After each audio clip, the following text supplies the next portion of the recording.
us. Let's see. All right, it says we're live. How are you this morning? Doing well. How are you doing? I'm doing well.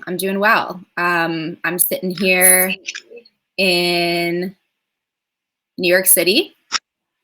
I am here in the West Village for the last 6 weeks. And it's interesting. I know you're a fellow New Yorker, so we're having some experience out there in the world today. How about you? How's your time been this last month and a half? I think it's been as good as it can be, right? I think this is a really scary time for everyone. I too, was in New York for the last 4 weeks or 5 weeks from the beginning of sort of the entire outbreak. And I just escaped the city to Long Island a couple of days ago. We just rented a house out here for a couple of weeks just to get a little bit more space and some fresh air. So feel pretty lucky to have been able to leave. The city was it was definitely crazy. I'm sure everything you're experiencing right now. Lots of sirens and just pretty quiet.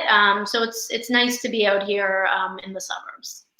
I am so excited to talk to you about really all things co-living, but in particular, obviously, this new initiative, KIN, and talking about living as a family unit in an urban environment and how you guys are elevating that experience, and also kind of all of the nuances that you're learning in the process of what people need, not just as individuals deciding to engage in a co-living situation, but really as a family unit is a completely different world. But I really, before we jump into kind of all of those details, you had done an incredible talk for DisruptCRE maybe a year and a half ago when you were the director of real estate for Common, and you did an incredible job of breaking down kind of the real estate business case for co-living. And I think there are probably a few people that are either watching this now or will watch it later that are still kind of grappling with what is co-living beyond just living in a room in a shared environment in a shared building with potentially some additional services that you may have, in just renting your own apartment. But can you give us a little bit of an intro to co-living before we dive a little bit deeper into co-living in an urban family unit? Yeah, cool. Absolutely. So I guess for context, for those of you who aren't as familiar with KIN, aren't as familiar with where we came from, we were started about just over a year ago. We have two parent companies. One is Tishman Global, mega real estate investor and developer. And then the other is Common. And for those of you that don't know Common, they got their traction about 5 years ago as a co-living operator. Today, they have broadened out beyond co-living. They're managing more traditional apartments. They've now started KIN. They have another brand called NOAH, which is focused on workforce housing. But really sort of the central premise around Common is that they are a housing brand and an operator that's intended to appeal to today's millennial renter. And so what does that mean? What is the millennial renter? Who are they?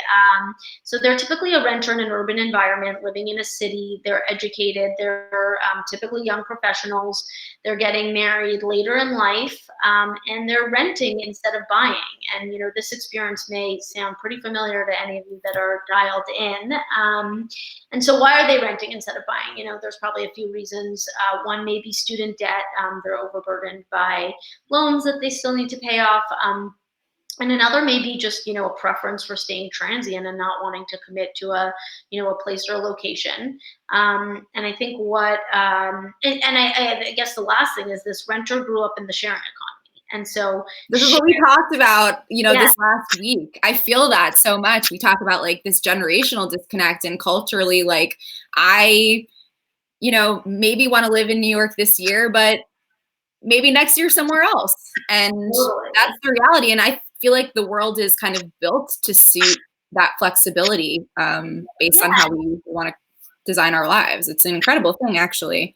Totally. And I think that's what, co-living is really focused on, is really sort of like removing the burdens of city living, and making it a lot easier. And when I say easier, I think there's a couple of elements to that. One is definitely an affordability component when you live in co-living. And I use the word affordability careful. It's not like capital A,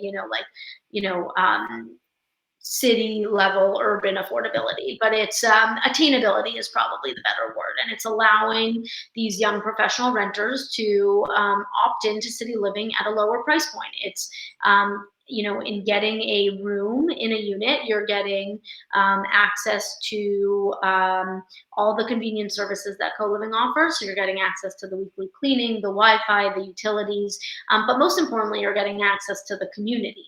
And so I know what we, like to say at Common is that you really come for the convenience, you come for the furniture, you come for the Wi-Fi, you come for the cleaning, but you stay for the community. You make friends, and that's really what sort of incentivizes you to stay as part of the community. And so I think at Kin we're really the next extension of that. As I mentioned, Common got their start with co-living about 5 years ago. This product has really taken off. Common is open in 7 cities now, and they have, I think, something like 45 or 50 properties open across the country. Wow. So it's been a crazy couple of years in Common's growth trajectory, and I think what we've really seen as a part of that is demand from people who move out of Common, and typically they move out because they're getting ready to enter their next phase of life. They're getting married, they're having kids, and the co-living product doesn't necessarily make sense for that cohort of people, but this desire for attainability, this desire for community and convenience still does. And so, Kin was really born out of that idea around, building a housing product that really services, young families and their needs at that stage of life.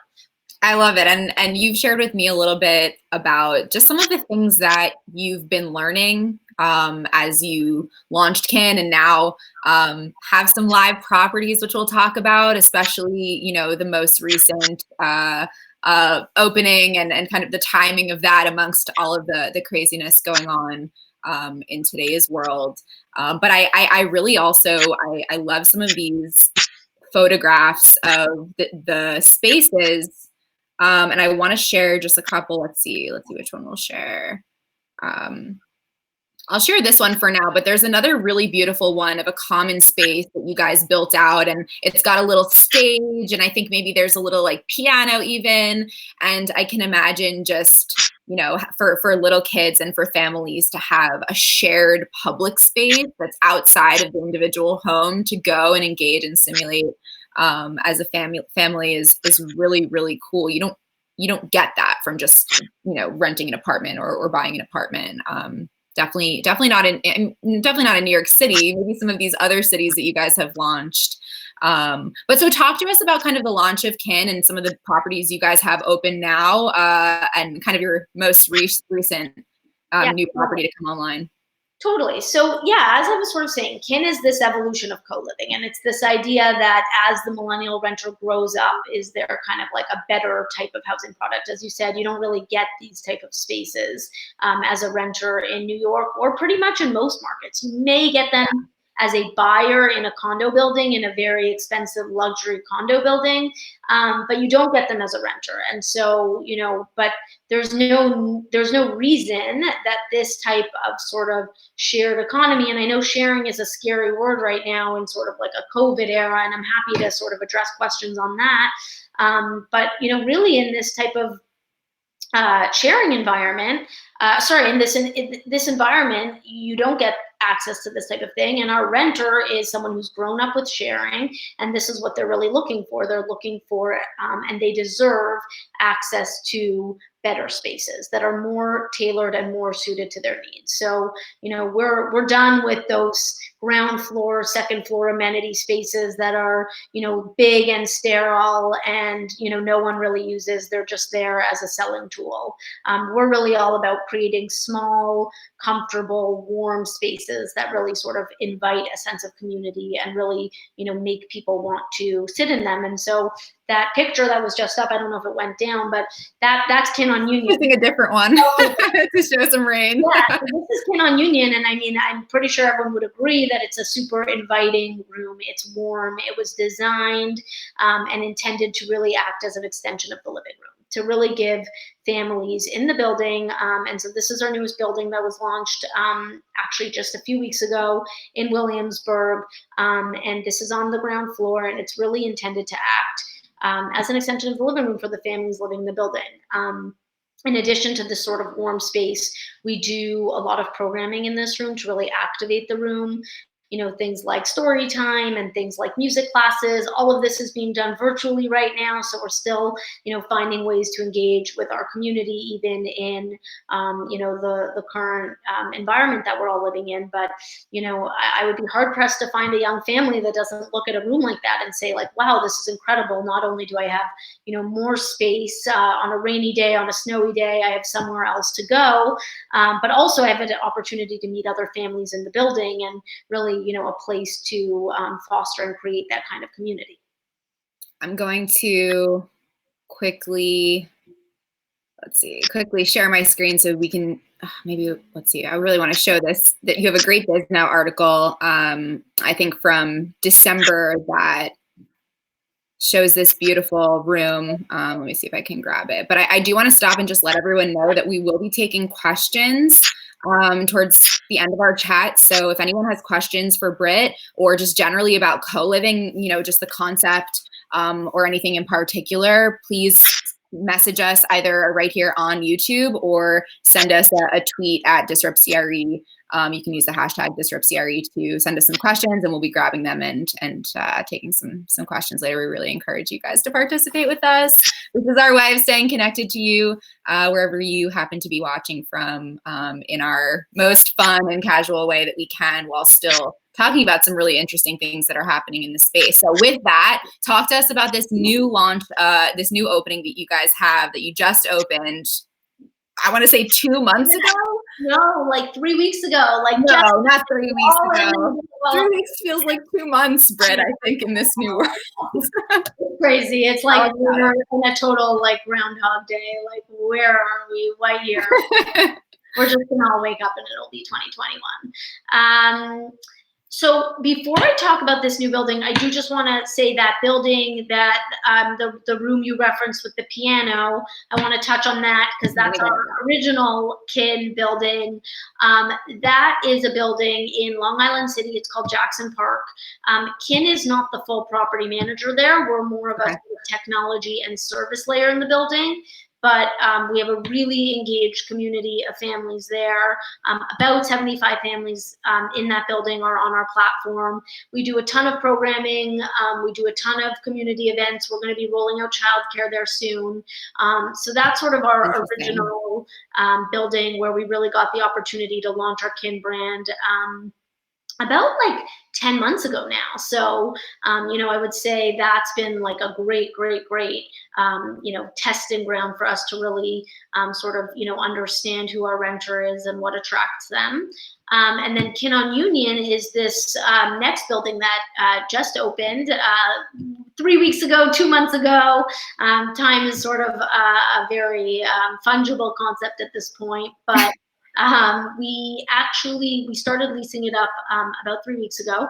We're half full, which is really exciting for us. That it's sort of the leasing velocity that we had anticipated prior to sort of COVID-19, and those are typical leasing velocities. So it's been great to see that even in the midst of a global health pandemic, we are still our model is still resonating. There are still young families that are attracted to what we're offering, and they want to move and they want to be a part of this community. So yeah, that one's in Williamsburg. It's a lot smaller than Jackson Park. It's 19 units. But, we still have great amenity space. We have that community lounge that we were looking at the pictures of earlier. We have a gym. We have a community rooftop, and just, a lot of great spaces for the families to connect and to build this community. We also have other features, things like, baby-proof kits that every family moving into the building gets. Baby-proof kits? Yeah. So things like stair gates to like protect kids from going down. Some of our units there have internal staircases. They're like 2 floors. So we have just baby gates. We have doorknob stoppers, toilet stoppers, outlet plugs, things like that, just to make it a safer environment for kids to move into. We also have stroller parking in that building, and of course we have our app, which allows all the families in the building to meet and to RSVP to our programming, and to find other families and to have access to our perks and our partnerships. What is like are these families primarily with young children, or do you see kind of families, coming in with kind of any and all different makeups, and situations? Yeah, totally. So we have, that building has about 5 studio and 1 bedrooms, and then the rest are 2 and 3 bedrooms. So as expected, we're seeing some single people and some couples in the studios and 1 bedrooms, and then we're seeing families or families that are expecting sort of gravitate more to the 2 and the 3 bedrooms, as is kind of typical of renters today. I think what we've found, 2 interesting things that we've learned through lease up. The first is that this like cohort of young couples or families that don't really have a kid right now but are expecting, either they're pregnant or they're trying to get pregnant, kin is really appealing to them. So I think the idea of having a community to sort of share being a first-time parent with, and to help you navigate what can be like a really scary and isolating time. It's exciting, but it's also scary to have your first kid. And so I think people are seeing kin as really a way to sort of help bridge that gap. And so I think for us, that wasn't really something we had anticipated, but we're already thinking about programming that we can add to really sort of embrace this demographic. So things like, whether it's like access to lactation consultants or night nurses, or programming, what to expect when you're expecting, all that kind of stuff is stuff that, we're really excited to really help, this demographic embrace the kin community and give them everything they're looking for. The second sort of finding that we had throughout the process is that single people and couples that aren't necessarily, just couples, they may not be married, they may not be expecting kids yet, but they're also still really attracted to the kin community. So I think people are attracted to the idea of being in a building that values community, and also being in a family-centric environment. It feels like a safe space. It feels like a warm space. And I would say for us, that's a really big finding. We didn't know how family housing would mix with traditional housing, right? We didn't know if that would be a turn on or a turn off. And so far so good. We're seeing a lot of positive feedback.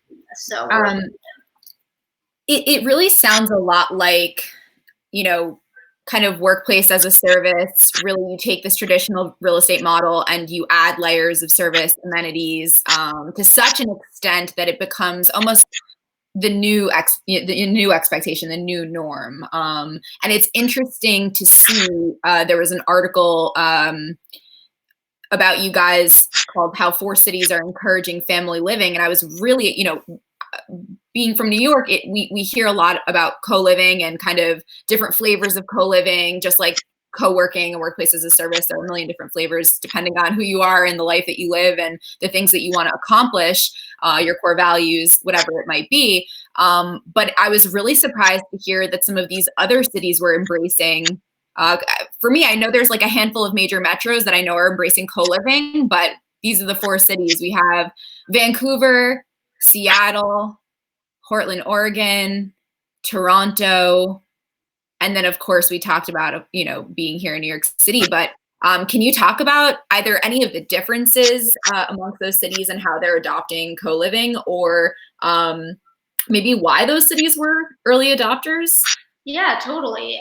So I would say, I would focus on Vancouver first and foremost. I think they've really been the leader in this sort of defining family housing as an asset type and really sort of prioritizing it as part of their urban planning and part of their development activity. And so they actually released their high density housing for families with children guidelines back in 1992. So they're like almost 30 years into this, and they're really, the leaders.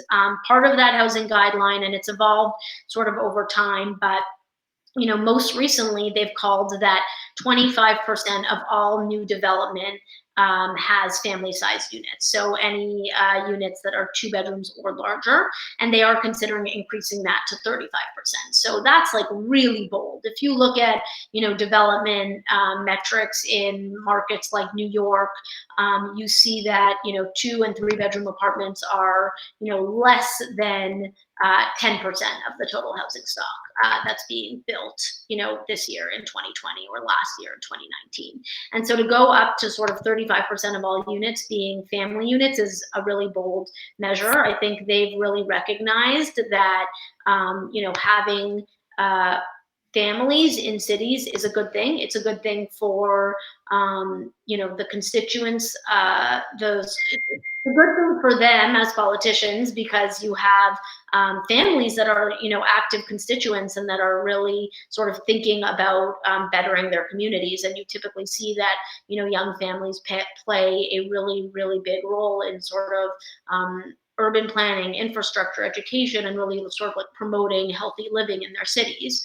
It's also a good thing for non-families. Just, it increases the cultural vibrancy of cities.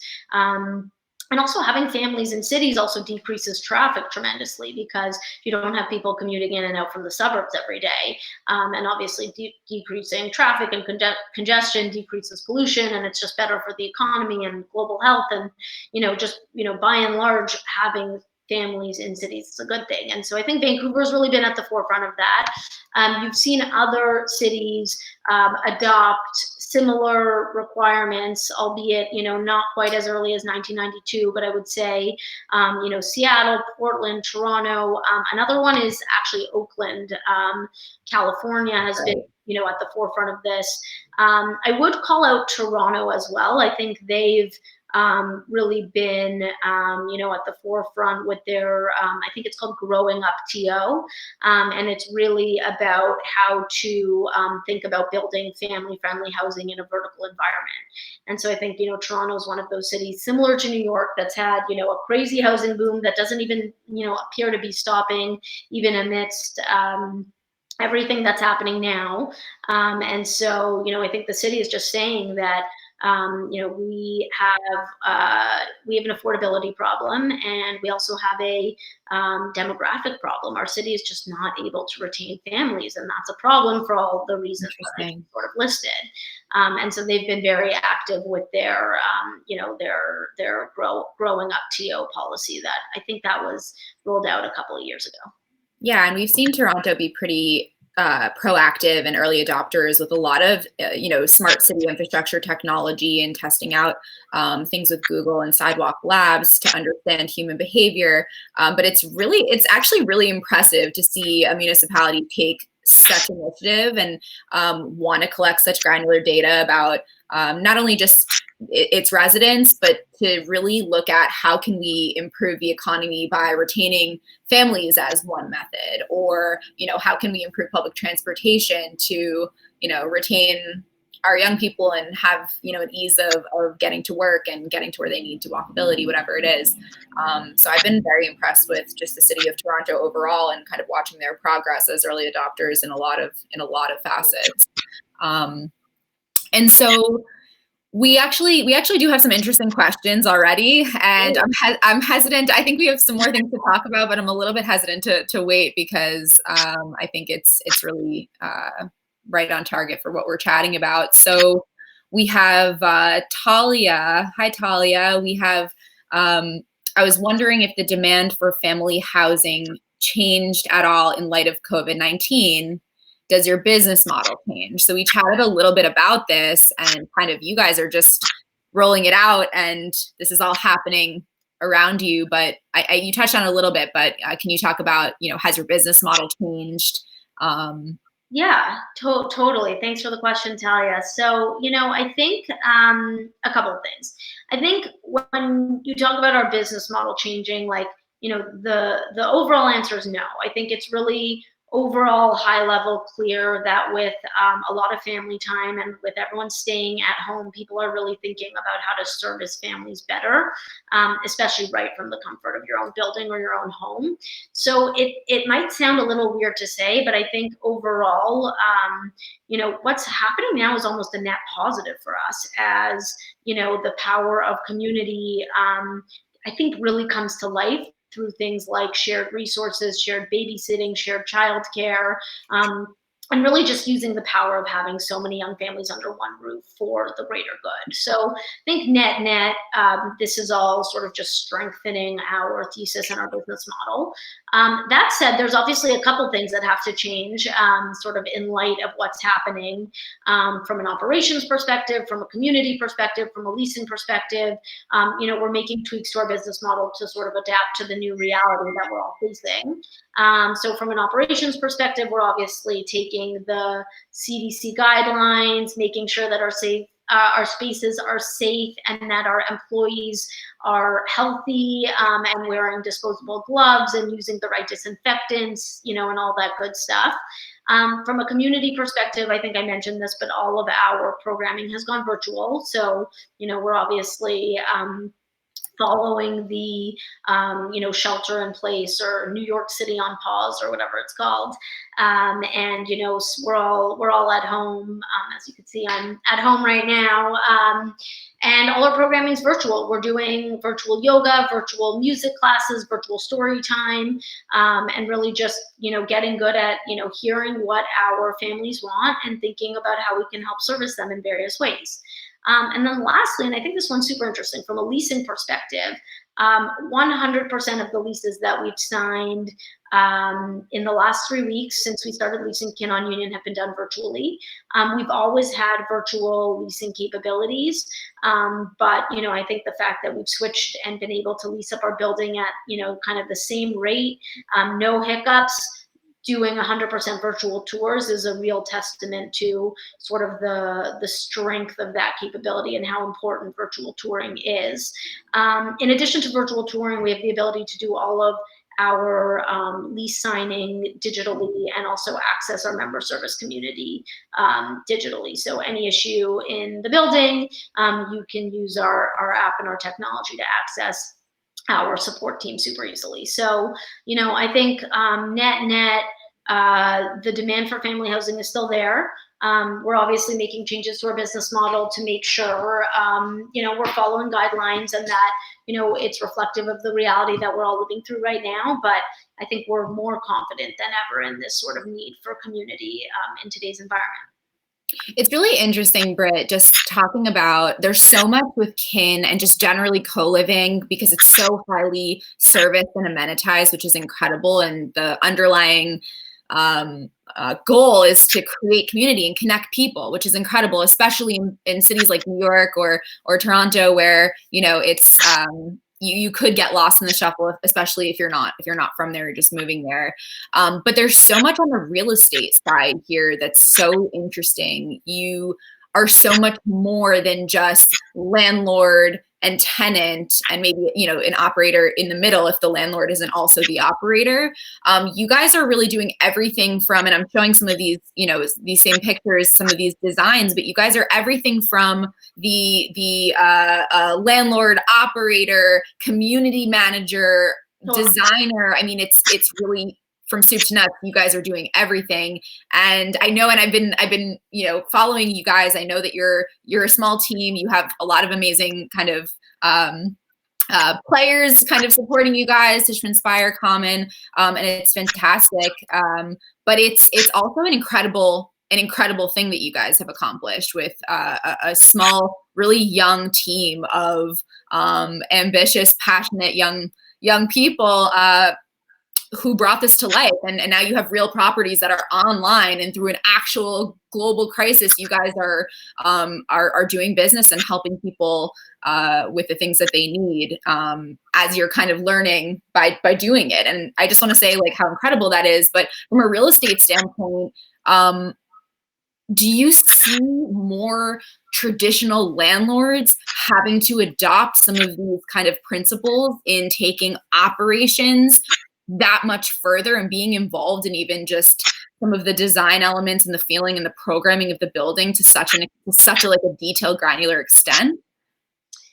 Yeah, so I think it's an interesting question. I think that we will start. We've seen it already. I think in markets like New York City, San Francisco, you've started to see it, and I think we'll start to see it increasingly everywhere else. I think what you're seeing is a renter today that's more savvy, that it has higher expectations of quality and brand than previously. I think landlords for decades have gotten away with really just giving you the keys to the apartment and saying, like, good luck, deal with it. Right. And not to like toot our own horn too much, but because of people like Kin, like Common, there are plenty of other operators. We're not the only two out there, but Of course, we're creating this higher standard of living. And I think renters are just getting used to that. And I think you're seeing that across every single real estate asset class. I think you're seeing that in office. I think you're seeing that in hotel. I think you're starting to see it more and more in retail, even industrial, where people who are leasing space have a higher expectation of their landlords. And so I think as a result, landlords are increasingly, they're becoming operators, they're becoming designers, and they may not be doing it themselves, they may be outsourcing, but they're really depends on the portfolio.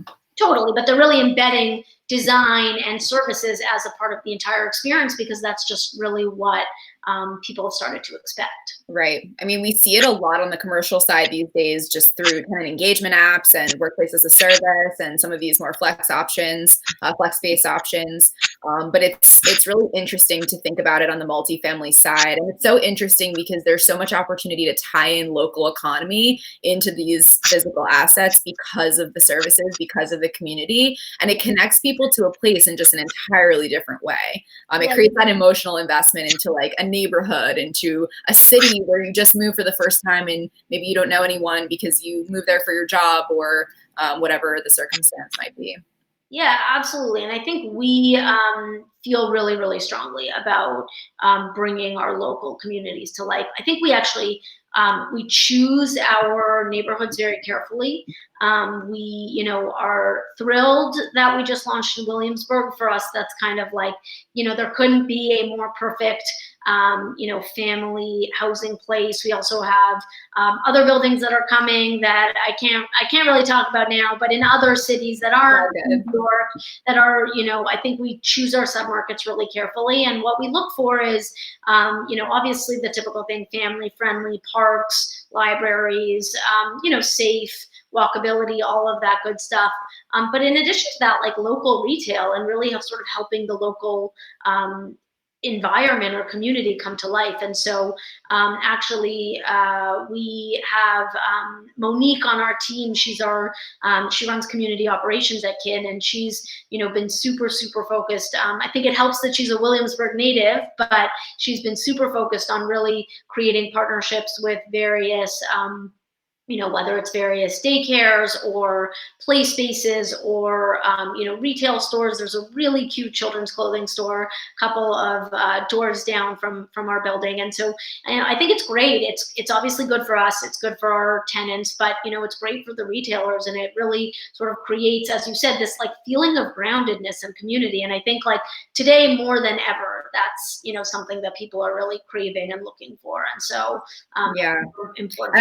I think across real estate asset classes, building an emotional connection to a physical place is something that has been really challenging to measure, definitely. Yeah. But I think that we're getting closer in terms of being able to qualify the value of some of like the particular services, the particular programming, understanding before you open a property, maybe even if it's pre-development, the kind of person that you're looking for to live in that environment, and therefore program it for that type of individual and market to that type of individual, and just generally become more efficient with how we build space and what I actually want to touch on that for a second, because Kin on Union, so a little bit of background to this building. We actually met the developers, I think in September, and at the time they were sort of heads down.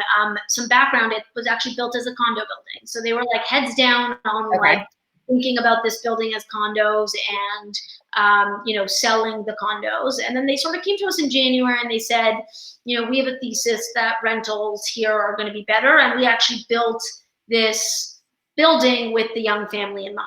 And the reason they did that is because they have 2 boys, and they raised their kids in Manhattan. Now they live in Brooklyn, but they raised their family in Manhattan to they're sort of a husband-wife developer duo, and the young family housing experience really resonated with them. And so, you know, I think they had built the building with young families in mind. It was a condo building. They decided to keep it as a rental building, but it sort of was this like perfect symbiotic relationship between them, the product they were building, and then, you know, Kin sort of having these services ready to go. We already, you know, have our programming that we're already doing at Jackson Park. We have all our childcare services that, you know, are lined up. We have our, you know, Kin brand and our Kin flag and our app and all that. And so it was kind of this like perfect relationship of, you know, like a developer duo who gets it, who, you know, they really believe in young family housing. They were also building young family housing. It wasn't necessarily Kin and it wasn't necessarily rentals, but it was with this demographic in mind. And then obviously Kin, that's sort of, you know, right place, right time, and it all just worked out. Amazing. I mean, I feel like probably a lot of folks who move and will move into your properties are going to feel the same way of like right place, right time. They're able to meet people. They're able to connect immediately.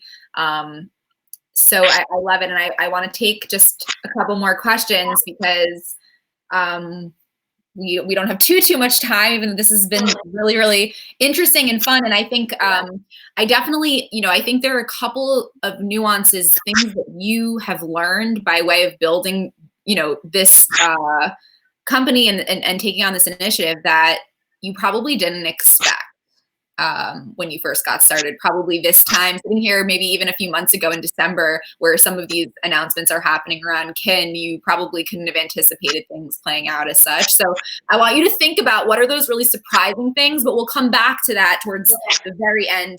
But first, we're going to take another question. This one is from Hadass. I hope I'm pronouncing that correctly. Hi, Britt. I love hearing how thoughtful Kin is baby proofing, what to expect classes, etc. What are you most excited about at Kin? Any specific features or functions? Oh, it's a loaded one. It's hard because there's a lot. Give me 1 second to That's okay. Yeah. So I think the end all. Yeah, I love that question, and I think it's a good one because I think it's important to know that like no 2 Kin buildings are going to look and feel the same. As I mentioned, Kin on Union has baby proofing and has, you know, this programming and stroller parking. You know, we're going to have other buildings in the future. We have one that we're sort of getting ready to announce that has really cool like sound booth, phone booth stations that are soundproofed, that are adjacent to a play space where you can have, you know, a mom or a dad making a call but watching their kid play through glass doors. Like that's a super cool function that we don't right now have at Kin on Union. So I think we have cool things in every building, and every building's going to look and feel a little different. But I think that the common thread across all our buildings is the focus on the community.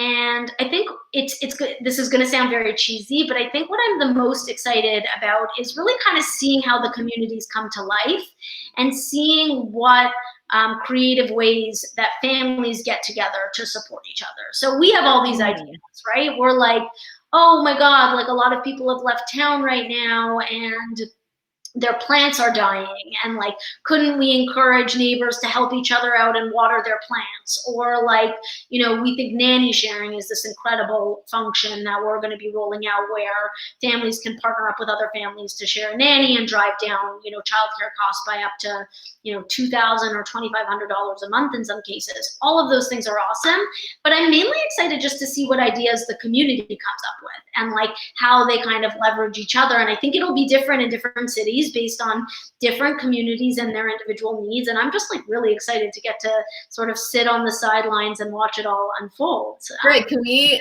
expect some sort of like Kin Stories podcast or like video series? Yeah, because this is really interesting. You're like, I think it might play out like this, but they're human beings, so who knows? Yeah, totally. Let's do it. Yeah, let's do it. That would be awesome. And you can have kind of, Kin Stories in each city. It's kind of like it's like Humans of New York, for example, and you just have these random snapshots of like humanity and people as they're sharing a space, sharing a living environment, and in a lot of cases sharing a life, right? Nanny sharing, that's no joke. You're really you're close up with that other family place, and yeah, it's no joke. We have a question. Hi Jonathan, we probably missed him earlier on, but what does Kin do? Do you want to give us like the one-liner or the elevator pitch? Absolutely. So Kin is really, we're a housing brand that's focused on making life easier for young families living in cities. So we're, hyper focused on couples that are either expecting or families that have young children, typically under 5 or 6 years old, but we're not at all limited to that. And we're focused on thinking about the needs of these families and building and designing spaces in cities that appeal to sort of the urban family renter. All right. So I want to come back to that question of like, so far, and I know we're talking about it right now about how there are going to be endless surprising things that unfold as people start to live, in this environment, and the communities and kind of interesting human interactions that will occur. But what are some of the surprising things that have happened so far, and just since you guys have launched, or maybe some of the main differences that you've seen from your days at Common, which, for those of you who don't know, also a co-living company primarily for individuals. That's correct, right? Yeah, totally. I mean, they have some couples living in them for sure, but it's mostly singles or couples, some couples. Yeah. So what are the kind of, are there any things that really surprised you when pivoting from Common into building Kin that you just didn't expect or were wildly different from just a traditional co-living model? I can't even believe I just said traditional co-living model, but we're there. Totally. Yeah, so I think that's a really, really good question. Yeah, I think that a couple of things. One is that the Kin renter is a more mature renter. They're later on in their life. They've had more experiences. And so I think as a result, the expectations of this renter are a lot higher. And I think that's something that we've seen play out so far through the leasing process. And also at Jackson Park, at our building that we have in Long Island City. And I think that this is a really good thing for Kin, because I think it sort of it does a few things. One is it makes the bar high. We have to have the best quality experience. We have to be on at all times. We have to have a seamless experience, and everything just needs to work. And so it sets a high bar, and that can be scary, but I think ultimately that's a good thing. More importantly, though, no company can be everything to everyone. It's just impossible. We can't build everything. We can't design everything. One is really sort of force us to think about like, what is core to the experience that we're offering, and what do we have to build in every single Kin building, and what is sort of a non-negotiable, and like, what are the things that we're really focused on. And I think for us, we're really focused on community. I think stroller parking is awesome, but if we don't have stroller parking in every building, is that going to ruin the experience? Probably not. I might have some people disagree, but I don't think so. Because of our community has to be top notch. We need to have an incredible app that allows families to connect, and we need to spend a lot of time really cultivating that experience and really investing in that experience. And I think for us, that's what we think based on today is critical for us. And in addition to that, I think shared spaces are important. I think having spaces that people can congregate in outside of their individual units, and I think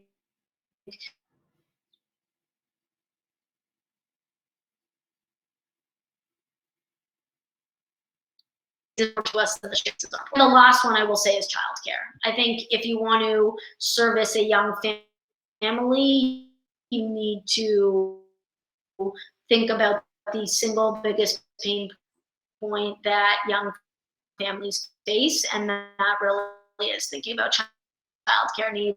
And for any young parents that may be on the phone for your childcare today are bigger than they ever have been. And so, I think CRePN really presents a real opportunity to help families with that. And so I think if we focus on community, we focus on shared spaces and access to these various spaces. We focus on thinking about how families childcare. I think for us, those are the three things, and everything else is kind of like a nice to have, not a need to have. And it's critical.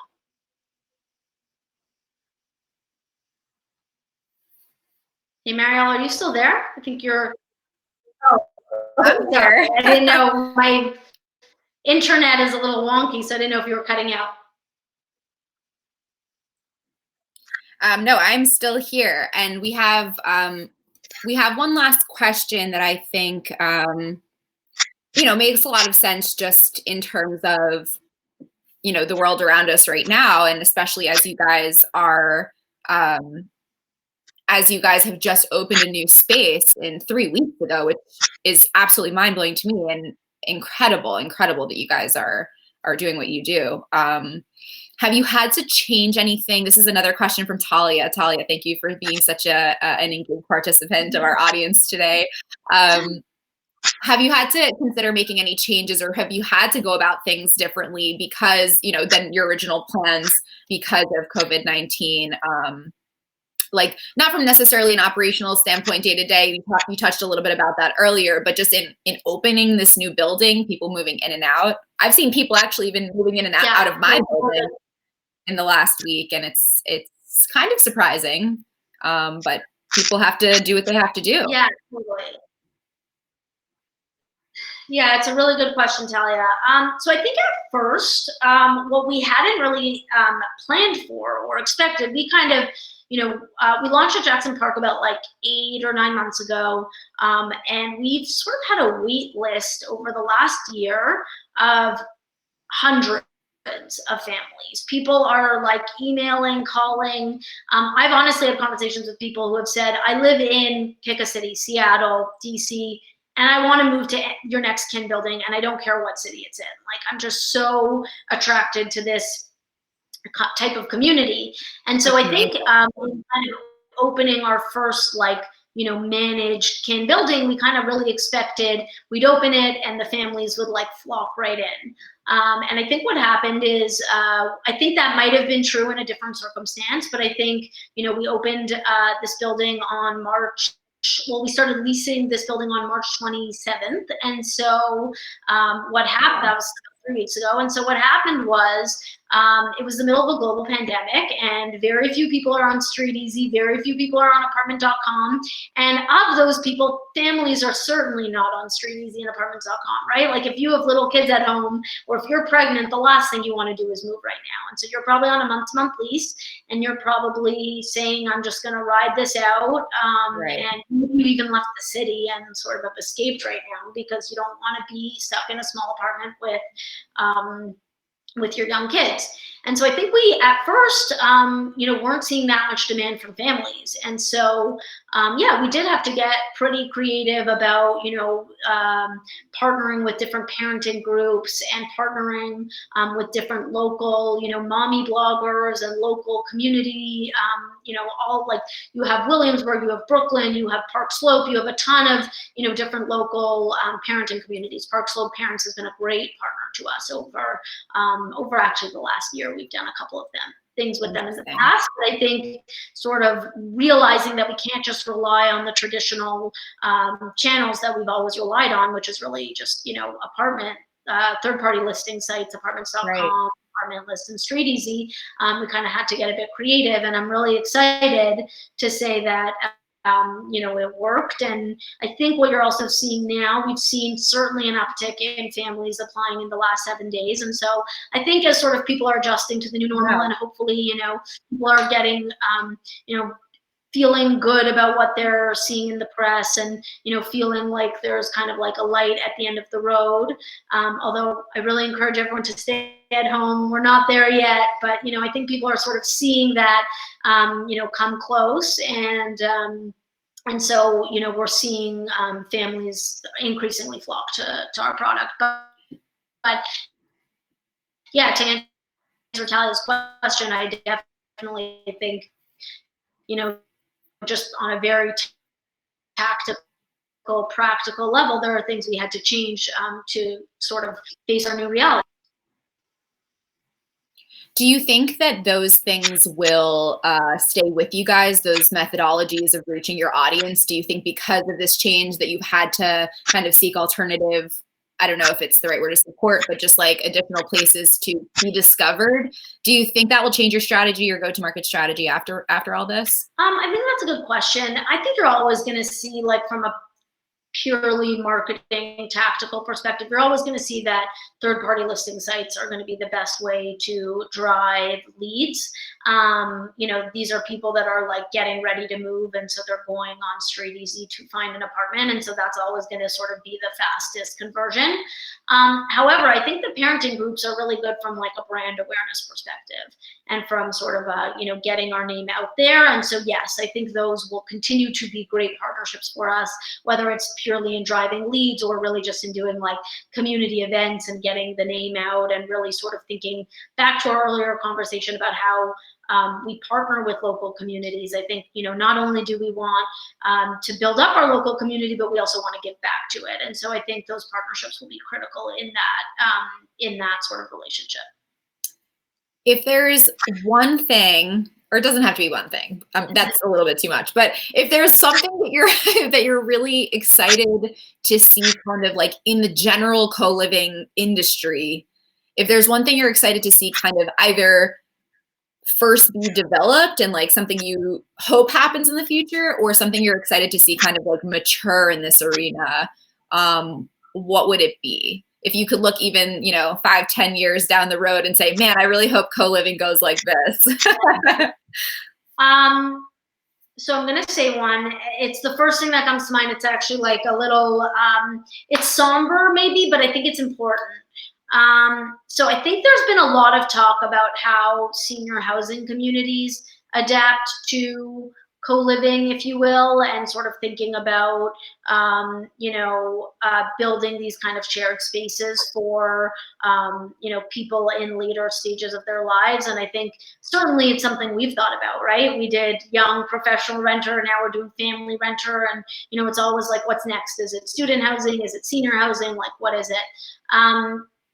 And I think what you've seen throughout the last, honestly, month or so is that, there's a lot of, I think the senior housing model has to be rethought. I think it's proven to, there's, a lot of, I want to say flaws, but there's a lot of holes in that model, and there's just a lot of room for improvement.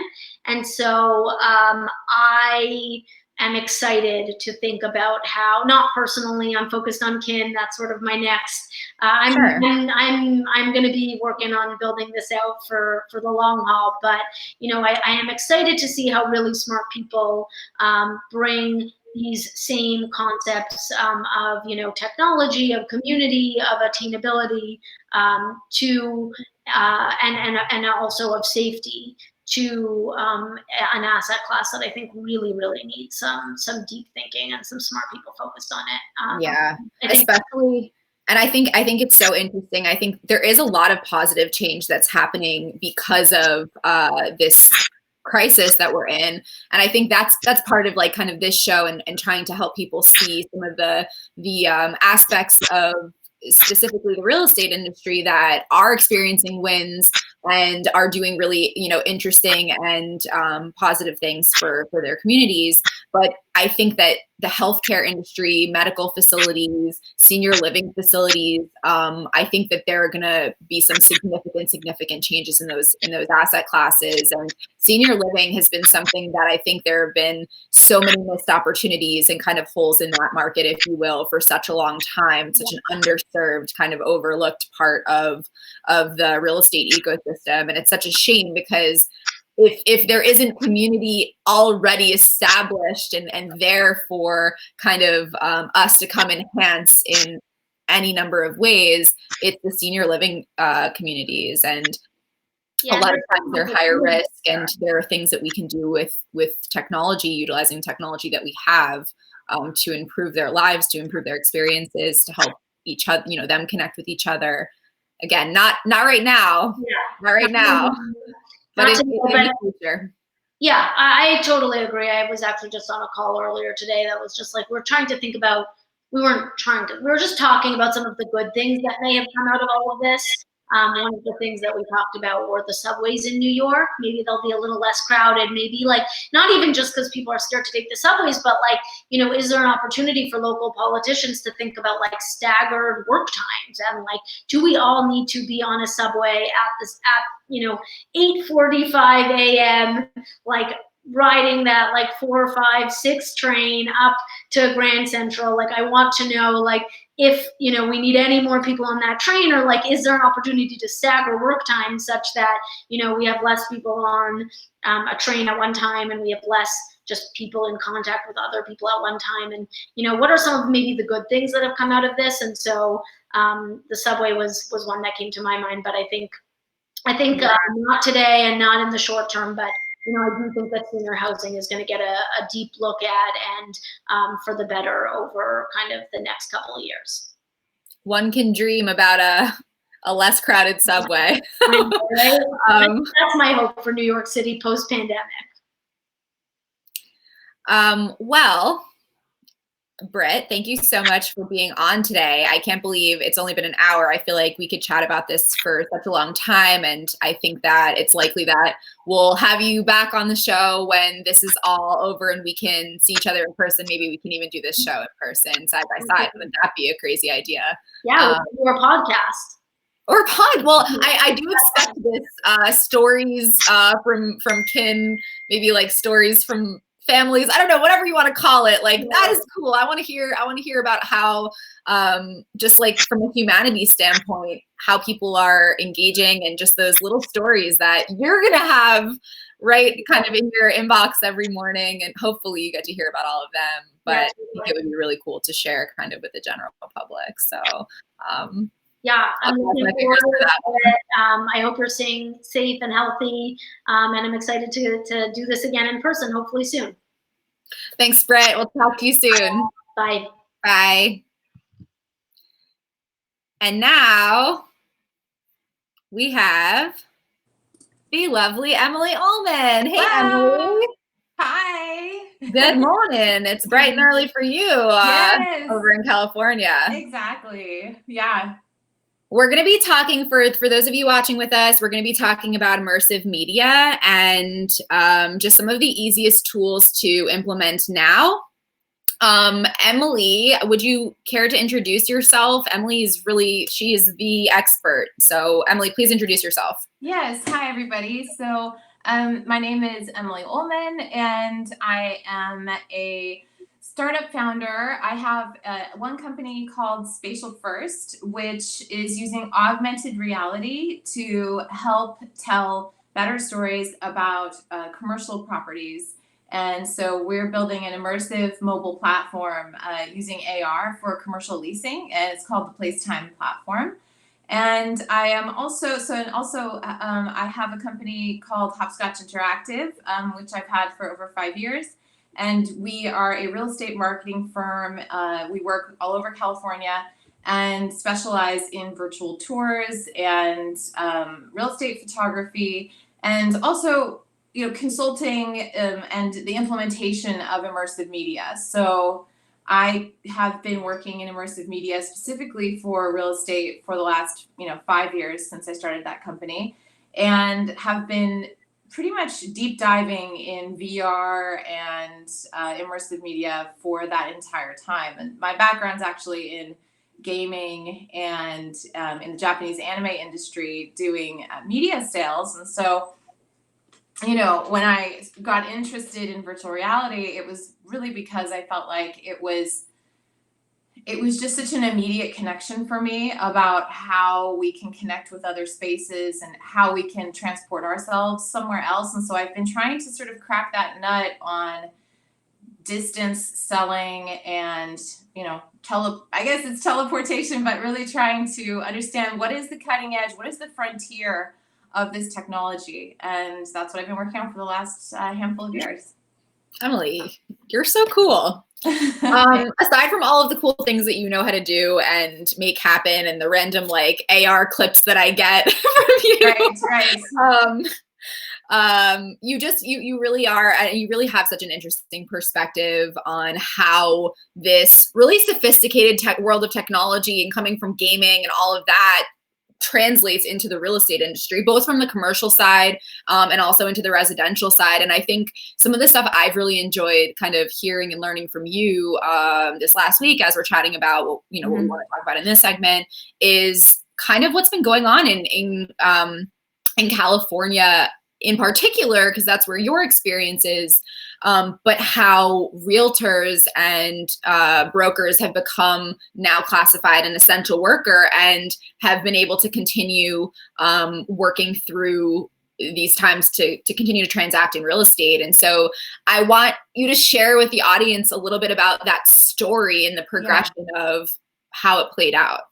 Yeah, and I think that, right now, we have some perspective, and we didn't have perspective a month ago. And I think that that is really the big difference, is that when we first started having, these lockdown orders coming, where it was, especially in California, it came pretty early. We were one of the first states to issue shelter in place, which some people didn't even really know what that meant. Like shelter in place, like what am I supposed to do, right? So it was very confusing. Like people didn't know if that applied to them. And then, of course, we had this list of essential services that was first issued by the governor. And when we all saw that, we recognized right away that real estate services and any real estate, except for basically responding to building maintenance issues, were not included. And so that had, tremendous impact on the real estate industry, because it meant that, especially for residential, and, this is a time of year, at least in the residential space, where everyone is going to get ready to get their home on the market. And January and February were just unbelievably busy. And that was before the crisis, of course. And then, we were not included as an essential service initially, and it took quite some time for there to be clarification and an adjustment from the governor, from the state of California, to include real estate. And that didn't come until March 28th.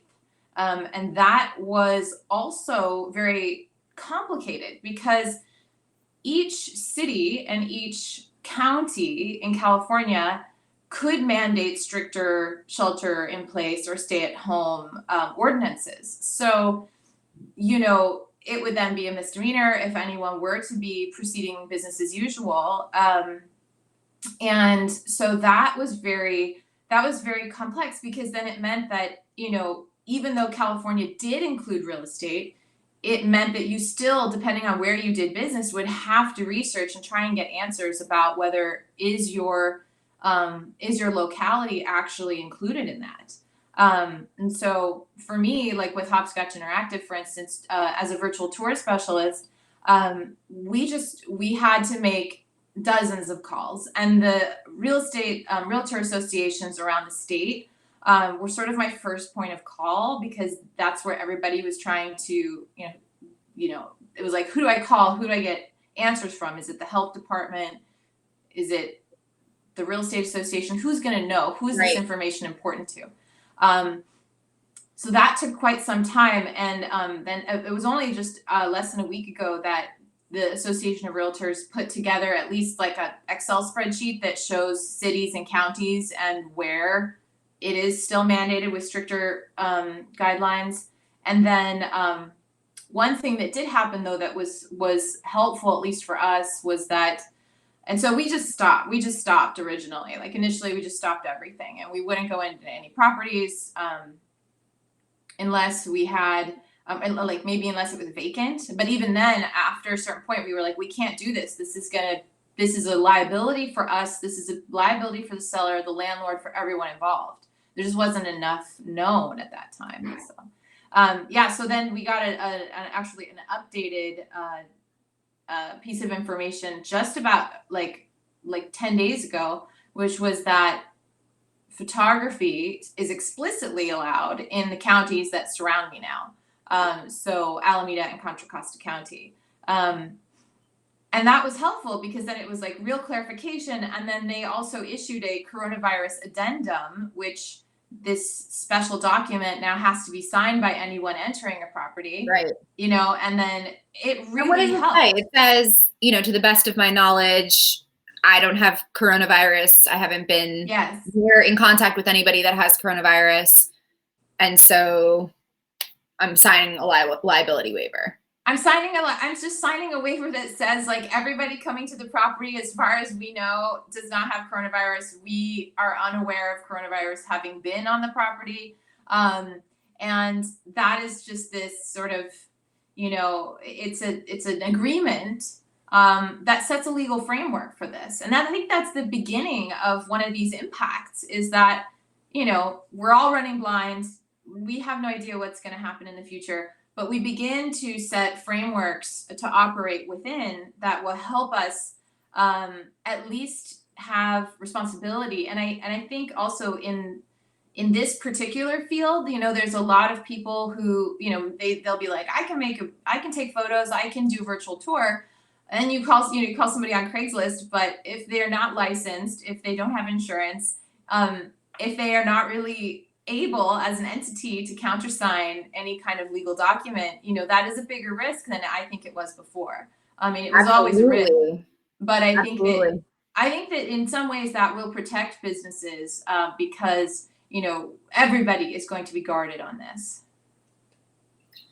So it seems like this is actually, even though it is a little bit complicated, there are some kind of like hairiness around the actual details of how it works and how to get it done.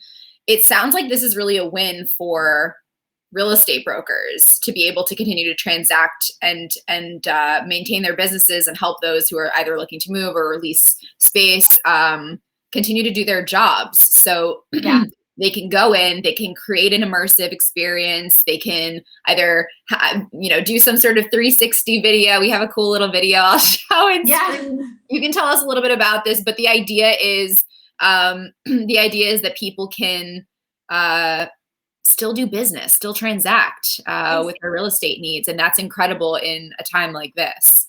That's right. I mean, I think that for the real estate industry, being classified as essential was a little bit of a, it was like, we're always in a major housing crisis here. We're always in a market where there's stress around finding properties but as it comes down to like the nitty gritty of it, I think that, this time that we're in right now is going to teach us a lot about how we should be thinking about documenting our properties.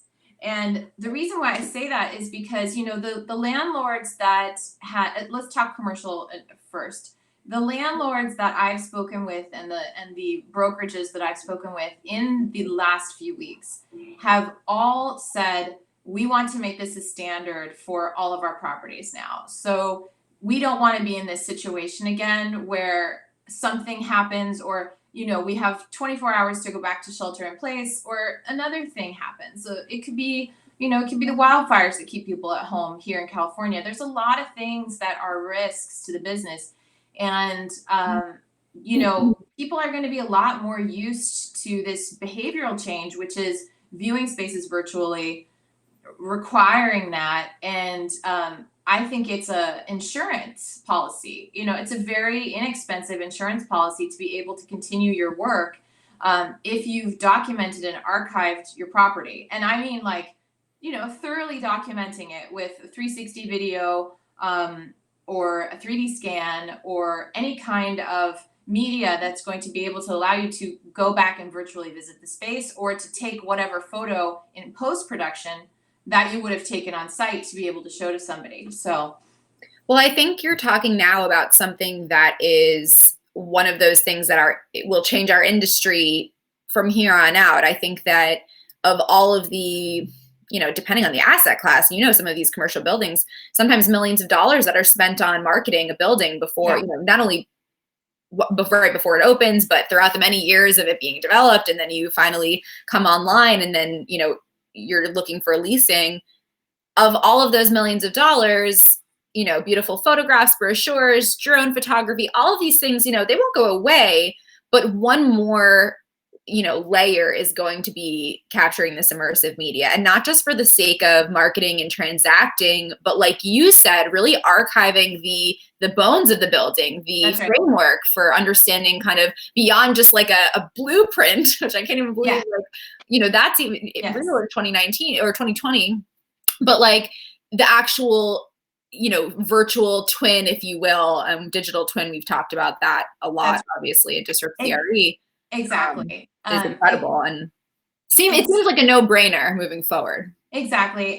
And right, there's a difference between and I think you're so right. It's like the marketing budgets for some of these properties are really all about, how do I get, up until now, the point has been, how do I get somebody to be enticed and excited about coming to visit my property, right? And now the new paradigm shift in this world is, how do I take the property to someone? How do I get it to them so that they can experience it themselves, and have that as like the option to visit, until they're actually perhaps a lead that is even more, serious.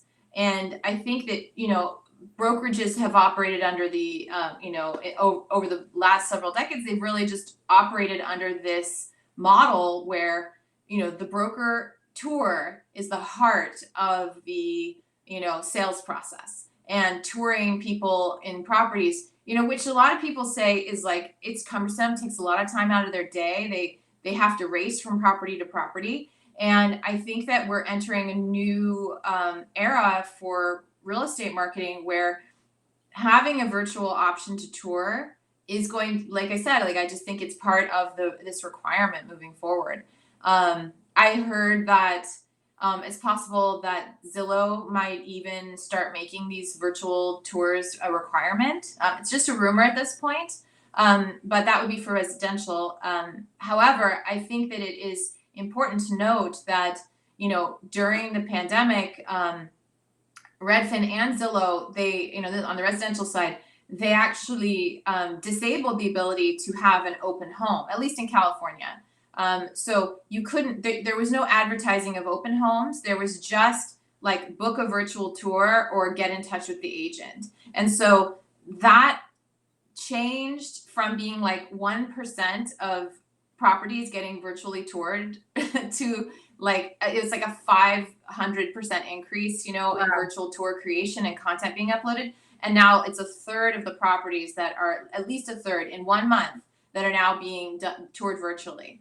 So yeah, that's a massive behavioral change. Massive behavioral change. And I think we're seeing this behavioral change kind of across the board in real estate, which is an incredible thing for the industry. And I think things like this in particular are not going away. We're in it now for immersive media. And we call it immersive media. Like, this is the term that you use, which you're the expert, so I'm going to default to you. But I've heard, for those people that are watching, it's virtual reality, augmented reality, mixed reality, everything under that umbrella that you can kind of classify as immersive media. And so what we're really talking about here is, and Emily's going to give us some easiest tools to implement now for those of you who, will find that handy or want to share with others that colleagues and such, that want to do business and keep transacting with real estate.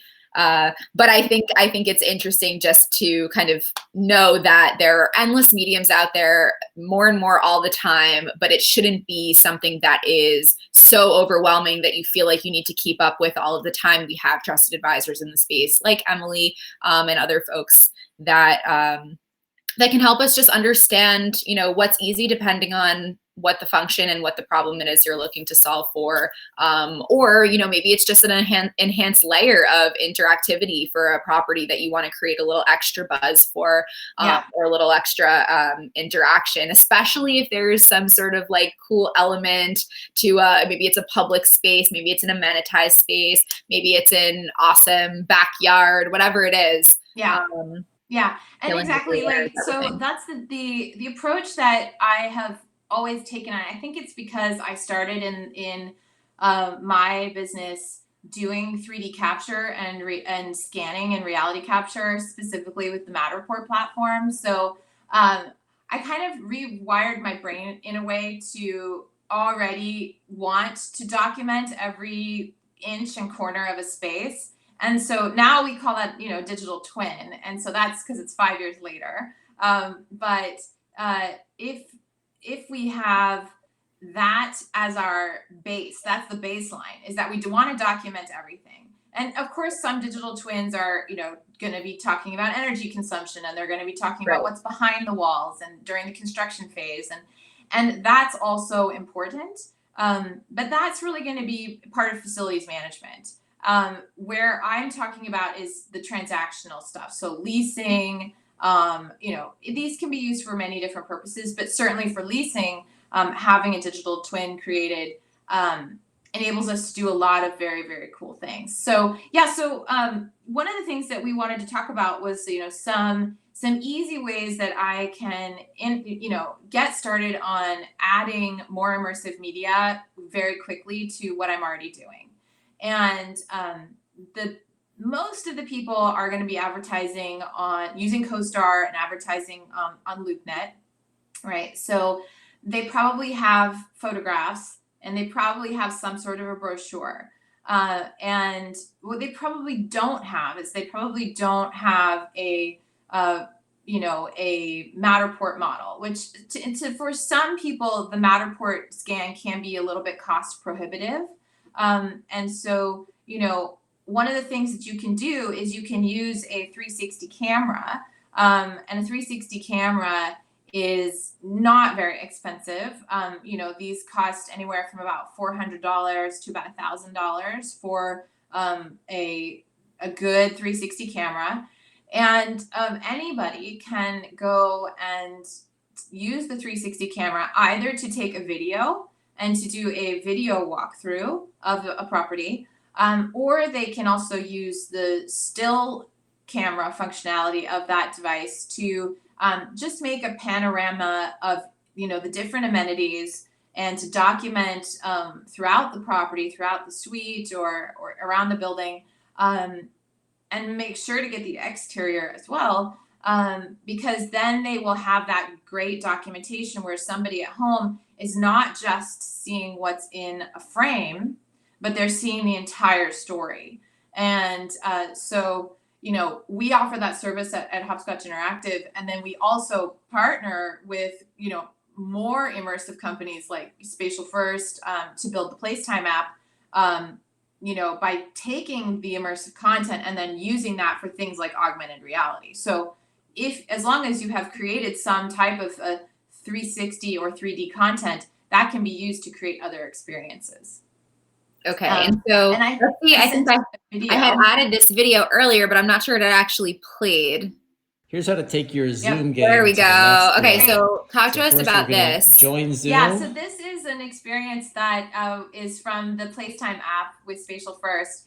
And this is Then we're gonna this share is my our co-founder, screen. Bart Denny, and he is Start taking broadcast. us using his iPhone into a link. Now we're going to launch that the AR that quick he's look gonna then for the place property that in we want to augmented go reality. visit So and he's be gonna in. place. This is just through a link in your browser. Tap that so no image. app required. It will launch into AR mode. So he's gonna place the model. Pop that model on the floor. And now he is You've in a now conference transformed room. And your he's space. actually walking around the space, and you're able to put yourself exactly. inside. So he's placing himself and walk inside around the 3D and model, be a part and of he's it. Have somebody broadcasting join not you in the with same space. Zoom green screen. Give it a try, and join me in the Zoom room at the link that you find. Yep. So exactly. Thanks. So exactly. So he's got a Matterport model, and that Matterport model, we created that model. That's of the let's see, that's the Berkeley WeWork, and we created that model, I think, 4 years ago. Okay, so that scan, that little demo that we showed just now, was a model that we created in 2016. And so the point that I want to illustrate there is that if you have 3D content and a digital twin or any kind of immersive content, with today's tools, that content is valuable far into the future, because now you can, we weren't able to do this before. Like, I wasn't able to take my phone and use this as, as a web AR interface. That just didn't happen. That's something that's come about very recently. Should I try to show them the thing that you texted me yesterday? Yeah, can you do that? Please. I'll try. Let's see if you guys can see it. Yeah. So, we can take the 3D model and you can put it at scale. So you can be in your apartment in New York and you can be walking around inside of a room, and you're not sitting at your computer. You're actually, okay, so yes, right, you're calibrating. You might need to point it at the floor to get it started. No, every time it's a little bit different. Every time it's different. Yeah, right. I know, we're still early days. But it's, let me see if I can get it open too. If it's, I just want to get it open in a place where everyone can see it. So people can see it. Yeah. Oh, there it is. All right. Yeah. So you guys can, let's see if I can actually show this on. You guys can see this model. That's not artwork on my wall. And I'm going to zoom in, and it's actually came in above me. So I'm actually accessing it from below, so you can see ceiling tiles, but that's just because of how I calibrated it to show you guys on camera. That's right. But you can kind of see, and I can keep zooming in. I don't know if everyone can actually see, but I can actually. I can and see again, I calibrated this absolutely incorrectly for the sake of this. It's all good. Video, That's actually you guys perfect, can, Mariel. It looks really good. From underneath, kind of this office plan. All right, so we're a little backwards, but you get the picture. Yes. I can see, like, I don't know if these are windows, but yep. Right, you can see, and it's kind of like, looks like a traditional office. You've got the bright ceiling tiles and cubicles and private offices and things like that. And I can actually walk around in my living room here with this AR. I got this in a text yesterday from Emily. That's right. And I would text it to anybody. We can send anybody the link. I can send that to you guys, or send me an email at Emily@SpatialFirst later, and I will send you the link and share it with you. Right. So that's one of the latest things that we're working on, is having a augmented reality. Oh, there it is. Thank you for sharing that. That's awesome. I love that. Yeah. So we want to have exciting experiences where people are able to interact with the content, and in that case, to play with it, spin it around, no app required. It's not a Matterport model. It was originally a 3D scan, but that could have been from your 2D schematics. We could, turn them from 2D into 3D. There's just sort of like, infinite things that we can do to create a more immersive experience. And I love that one, because it is, it's already going to be using content that people already have. You know, if you already have a Matterport model, then, you know, for very little effort, we can create that and put that into augmented reality for you to share. And that's really what it's all about, right? It's about the sharing capability to be like, hey, check this out. Are you interested in this? Do you like this? Right. And it's as easy as me telling you guys that Emily texted me that file yesterday. Yeah. I had to do nothing. I didn't have to download an app. I didn't have to do a single thing. So if I was a prospective tenant, commercial, residential, doesn't matter, and Emily was my broker, she can be texting me that file. Yeah. It's not even a file. I don't even know how it came. It is a file. We talked about this yesterday. It's some weird spaceship file that I've never heard of, but I don't need to know. That's the beauty of it. I don't need to know. But I know that I can look around in my living room, and all of a sudden I have this seemingly almost looks like a hologram, but it's in my phone. But I see it in front of me as if it appears, as if it exists in front of me, and I can feel exactly it. I can see the views, and that's a property where in California somewhere. That's a property in California. That particular suite was scanned a couple years ago. Again, the idea that content that you invest in now to create can be reused down the line for other experiences. And so that one, you shouldn't have to think hard about how it works. It should just work, right? It should just it should be an experience that is over your phone. It's over the device that you use most.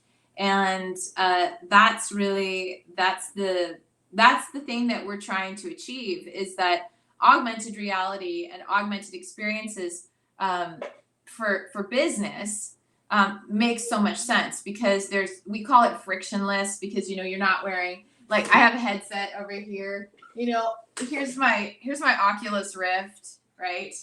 And this is a Rift headset, which this and the HTC Vive and the Vario, they are extremely high definition and good quality for viewing, and extremely immersive. Like, and the visuals have gotten a lot better in here, just because the fidelity and the quality's come up in the last couple of years. But you know, that requires a lot of effort. That is something that you got to be motivated to set that up. And not everybody's going to take the time to do that. The payoff is great. You know, when you get into VR, it's a fully immersive experience, and you really are somewhere else. And so I'm a huge believer in VR for real estate. But augmented reality is really like the thing that is, I think, just going to the next level. Yeah, it's way easier. So bringing it back to what people can do right now today, and if you're somebody that's never used you've never had to do this before, your whole experience lies in taking pictures on your iPhone, maybe you even have a photographer, which is awesome. What kinds of things can people be doing now? Is it the PlaceTime app? What can they do? I would say, you know, entry level. And I sent another link in the chat. I don't know if you got it, but it's a YouTube video. Did you get that one? Yeah, let me share my screen so you guys can share your screen, because this one, I want to talk to people just a little bit about 360. Okay, let's see.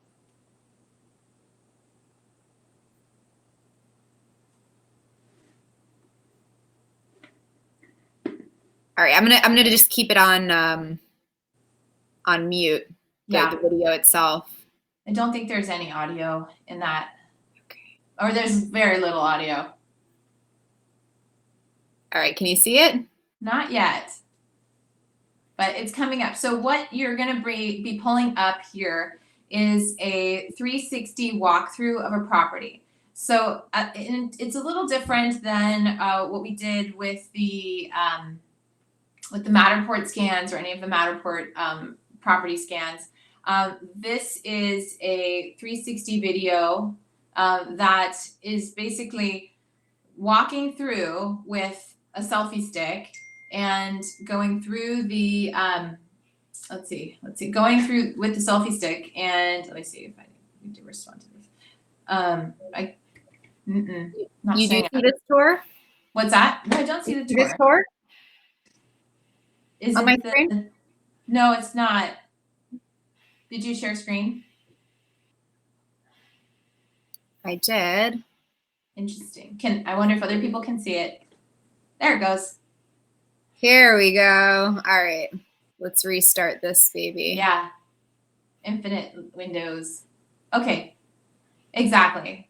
So this is 1625 Clay Street in Oakland, and the second floor is a sublease that's available. And so what we did for this client is we started in the perimeter and walked into the building. So actually, if you can show folks that this is 360 just by using your mouse to drag across, you should be able to rotate the video. And I apologize. Whoa, this is a YouTube video that I can rotate for you guys. It's a YouTube video you can rotate. So if you're on your phone, you just swivel around and you can move around in the video. And if you are, and then we're going to go upstairs to the second floor. Upstairs, this cool window. Yeah, check out the cool window. Right. So we go into the atrium here. We're going to go into the lobby, check it out. And you can pause it at any point. If you're a broker that wants to show somebody something, you don't want to do Matterport, you want to pick up a 360 camera or use a photographer that can do this. Now we're going into the suite and, literally just walking around with the selfie stick and with a 360 camera. I mean, you have to have some editing tools to, really nail it on the production, but a 360 camera that's basically available to anybody can be used to create a more immersive tool. So what kind of camera, Emily? What's that? What kind of 360 camera? This was shot with the Insta360 1X, and why this one is great is that it only costs about $400, and the camera has a built-in stabilization. So, and there I am. You can Emily, see there you are. Look at this. All matched out. I'm in pro mode there. All right, so sorry, I'm trying to manipulate this as much as possible so people can see the functionality. Yeah, I didn't expect to have an Emily on the stream. That's awesome. Yeah, and we have ways to take the photographer out of it as well, but I wanted to also keep myself in there to show that protocol for us is to follow the CDC guidelines as well now with entering spaces. So that means shoe coverings, that means face masks, that means gloves. And so, it's important for people to see that the safest way to enter a space is to really take those like PPE precautions and wear those things. And the broker that met me there also had to wear those same things. And so of course, that's just how we have to roll now. But for us to shoot this, it's now a really great archival piece. It's also great for marketing. It's a great way to talk about things. So if you pause it, like say pause it here, and I could just show you.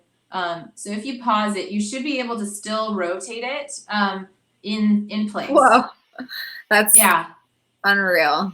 And then this 360 video, which is really cool, is that 360 video can be put onto Facebook. It can be put, you can do it in Vimeo, and you can also do it in YouTube, but I prefer YouTube. You can also, set the fidelity so that it's at 4K. And so this is an Insta360 1X. It's easy to walk around with this, and you don't get that like bumpiness of, a camera that doesn't have that stabilization feature inside. The older versions of the camera didn't have that, and this is a huge leap forward at a good price point. And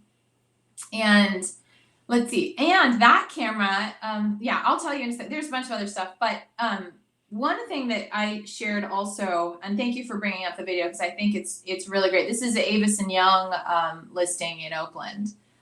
So big props to Avis and Young and to the team over there for really being on the on it and wanting to help their clients get this media created at this time. So so this is awesome. And then so everybody's also turning to what else can I do on my mobile? Can I host a virtual tour walking around with FaceTime? Can I do that? And I think FaceTime is good. I've also seen some really good Instagram live streams where the Okay. broker is, you know, shouting out to their followers or to other people, even just trying to get a little bit more visibility. But just scheduling your Instagram live so people know when you're going to be there. And I think that that is really helpful to, when you say you're going to do a virtual open house or a virtual tour, that you let people know when you're going to do that. And that will help them to either show up at that time, to be able to comment with you. You can schedule bookings in advance, of course, but I think being able to show multiple people at the same time is really helpful. In the residential side, yesterday, I visited the Berkeley Association of Realtors 2-hour virtual broker open.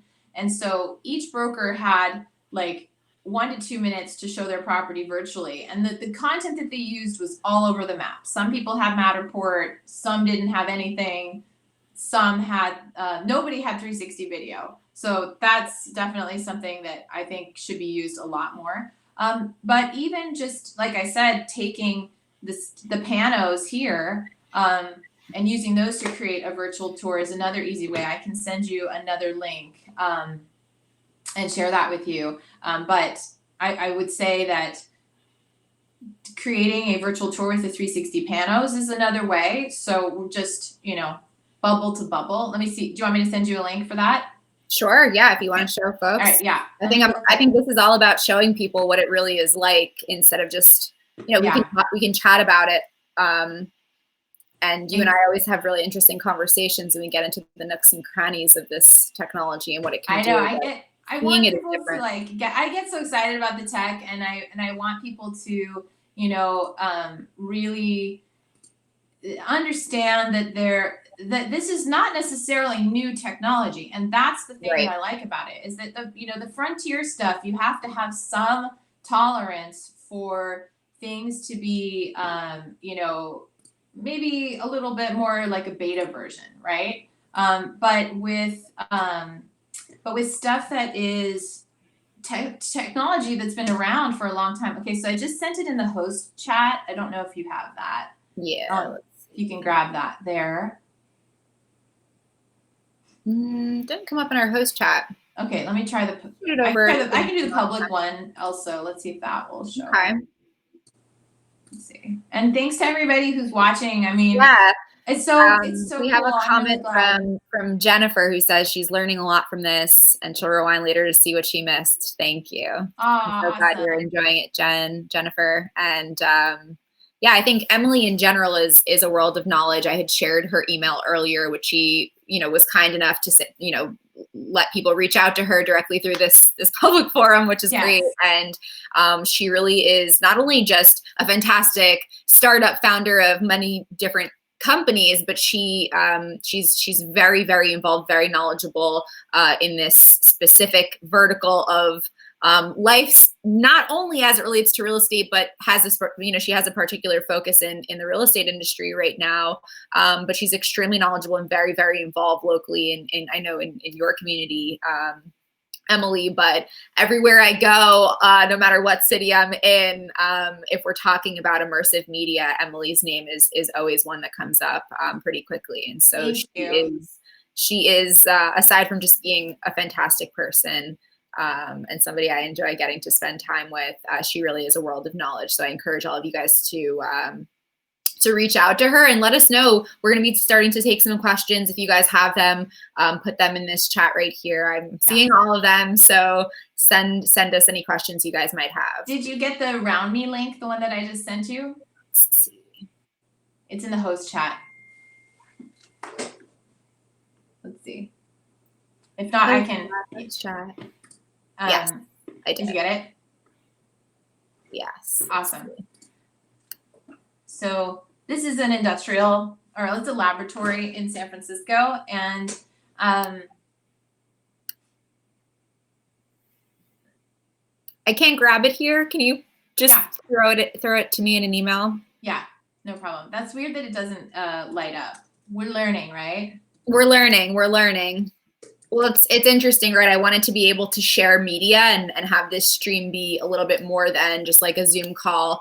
so people can really see what we're talking about, so they can get a little bit more energy than just us chatting, although you bring so much to the table, and again, we really appreciate it. But again, it's so different to see this stuff actually in play. Even the fact, and I know I've done this in the past, interacting with a 360 YouTube video where you can move around, but I forget, and the impact is kind of that same punch every time where you're like, oh my gosh, I can move around in this YouTube tour. Like it seems to me, and I think I was talking with Britt Zaffir earlier, as you know, from Kin, but we were talking about a lot of the positive impacts that are coming out of this time. And one of the positive impacts is technology adoption is going through the roof, just generally in our industry, in commercial real estate, which has been a challenge over the years. People really are forced to communicate through whatever means necessary.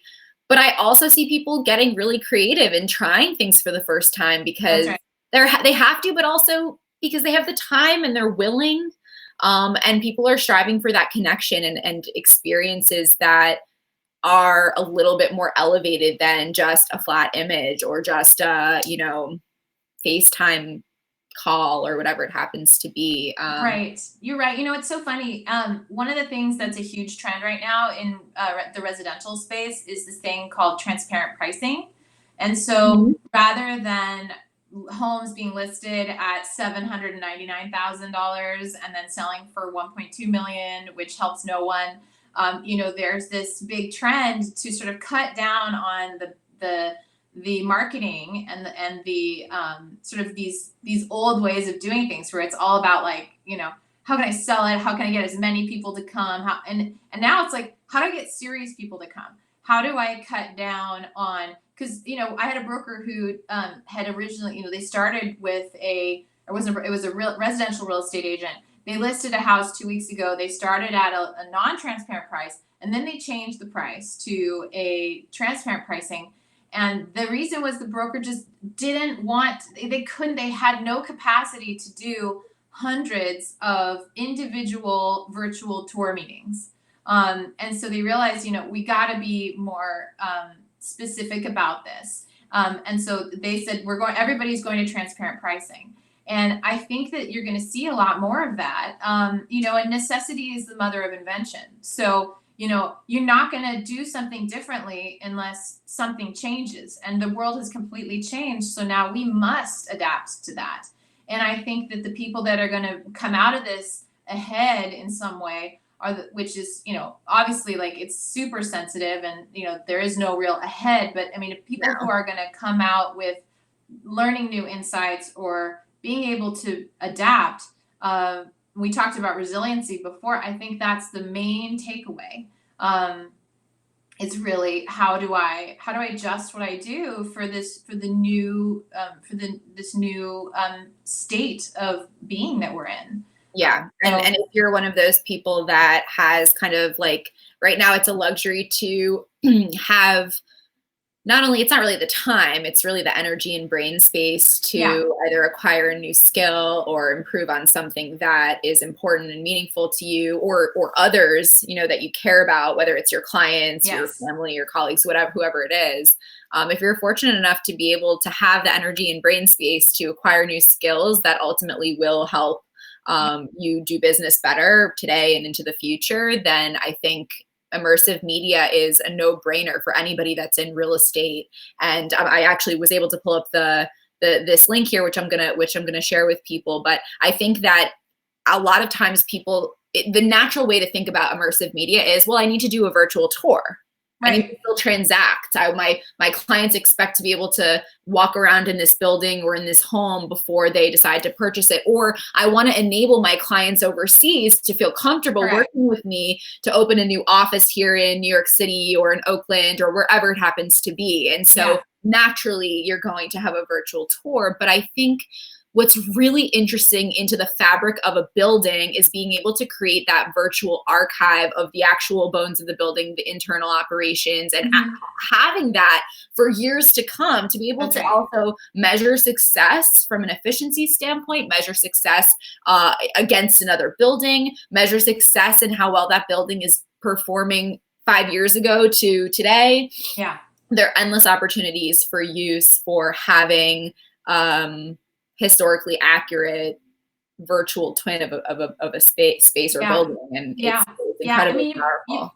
Totally. And you bring up a really good point, which is that, you know, the documentation, again, it's all about the documentation. And so if we are able to document all of those layers, then those are things that can be referenced, and they're just as valuable as having, you know, somebody who has it all in their head, right? So, you know, we have to have that backup of all of that information. And right now, a lot of buildings are severely lacking that. And a lot of landlords just don't have that, or you know, it's an existing property. That's most properties are existing. I mean, even a new building, new construction, you can start those best practices now, but you know, we can't really peel back the layers on the building as easily. That's a bigger job to document that. But I do know that there are startups that are doing that. So yeah, so this is I just wanted to show folks, because this is obviously this is like, you know, a video, or sorry, a 360 pano player, which is a virtual tour made from this was shot on a Ricoh Theta camera. And so if you click on the hotspots and you go from bubble to bubble, you're able to these little bubbles here. There should be a bubble there, and you should be able to go to, and you can rotate all around. And I think I've also put in, there might be, in some of the areas, there might be annotations. I don't think I have it throughout every single one, but there might be one there. There's like an info tag that you can click on and expand to additional information. Oh, this little eye right here. Yeah, like the little eye. This hand-carved coffee table adorns the entryway at Inresco Laboratories. Welcomes visitors to the building's main foyer. Cool. Yeah. All right, but it shows the functionality ultimately. It shows the functionality, and you know, I think right now people are really cost conscious, and they're having to put virtual media on top of a property where they maybe already spent their marketing budget, and so you know, they don't have thousands of dollars sitting around to just, you know, create virtual tours. And so my reason for showing this is that, you know, with the camera, I can just, let me grab one here. Let's see. I'm just gonna keep playing while you do that. Go you know, go ahead and do that. But like with a yeah, please just zoom around. That's the whole idea. This is so easy. It's amazing. Like a few years ago, even when we were first messing around with virtual reality, it was so, or virtual tours, it was so hard to use. It was so hard to, like right now I'm just like clicking around. I'm not even thinking about it really. No, it's so easy. And this is something that, so I just brought out of one of the boxes I have a handful of these. This is a Theta V. So this, there's a better version of this that has higher image quality, which is the Ricoh Theta Z1, which is actually my favorite in terms of these 360 cameras, where it's an all-in-one and it's super easy to use. But with the Theta V, you know, that is a tour that can be created with a Theta V. The Theta V costs a few $100s. I think it's right now like $300 or $400 because it's a slightly older model. It came out probably a year and a half ago. And with that and a selfie stick or just a monopod, you know, you would be able to create this virtual tour for yourself, or you can hire somebody to do that as well. And it's of course, like there's a way to do it, and you have to learn about how to do this. But I really think that folks should be taking advantage of this at the bare minimum, like photographs, videos. Those are the problem with a video and the problem with a photograph, because I do these as well. Clients still want them because that's sort of the standard. They want that because that's what everybody does. And that's basically the template. Like all of these websites say, you know, in the bottom, they'll say like insert virtual tour. Here's one field to put a virtual tour in. But it's predominantly all about the photographs. And that was fine prior to COVID-19. Now I think that it is imperative to have the 360 panorama, because it's in that same way that the transparency is important. Okay, so across the street from Onresco, there might be another building that has, some, 50 trucks in the driveway. So parking might be challenging there. Or it looks like this. You're right. So those are the things that this sort of street view mentality, like a Google Street View mentality, or 360 perspective can get for you. And we don't have 360 walkthroughs typically of private spaces. And so we have to create those. And so I think that the 360 video walkthroughs are invaluable. And I think that at the bare minimum, a virtual tour like this, which, a subscription to RoundMe or SeekBeak, which is another one that I really love. I can text that to you. I don't know if you'll get my texts, but SeekBeak, RoundMe, these are just different players. I would say SeekBeak is probably my favorite. The one you were just looking at is RoundMe.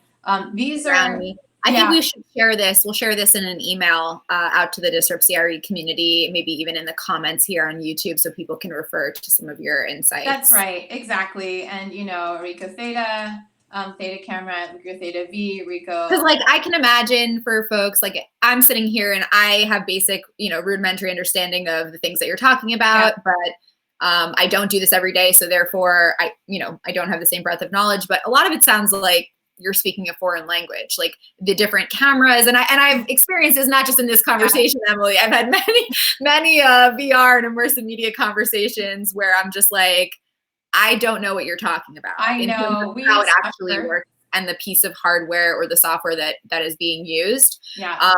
But it really isn't all that complicated. It sounds, I think, a lot scarier than. It's not. Another word that we like to throw out is stereoscopic. That's another 50-cent word. But what that just basically means is that with a cardboard viewer. So I want to also say that this is one of my other tips, is that this is a Google Cardboard viewer, and I busted this out from the archives, right? So this is something that is normally in storage, but it's making a comeback.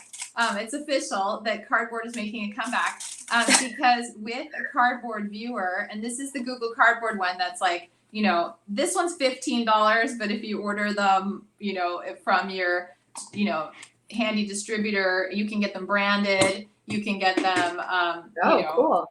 Put all of your own branding on it. Yeah, it's awesome. So here's how it works. Cardboard thing comes all built up.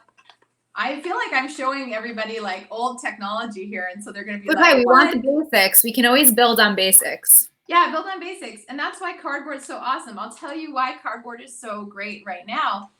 Is that, so my phone is now secure, and I have my viewer, and any of the content that I just showed you. So the YouTube content, the 360 tour that you just saw, because they were shot in 360, it's all compatible to view in VR. And this is hygienic. Right? So for $15 or less, for $15 or less, I can actually take somebody into a virtual reality experience. And I do believe that for $15, it's worth investing in buying some of these and sending these to your clients. If you're having some content made, these are the great things, idea. Right? These are the things that if I put my sticker on here and I sent this to my top 5 clients or 50 of them, I'm not spending a lot of money and I'm getting a huge impact.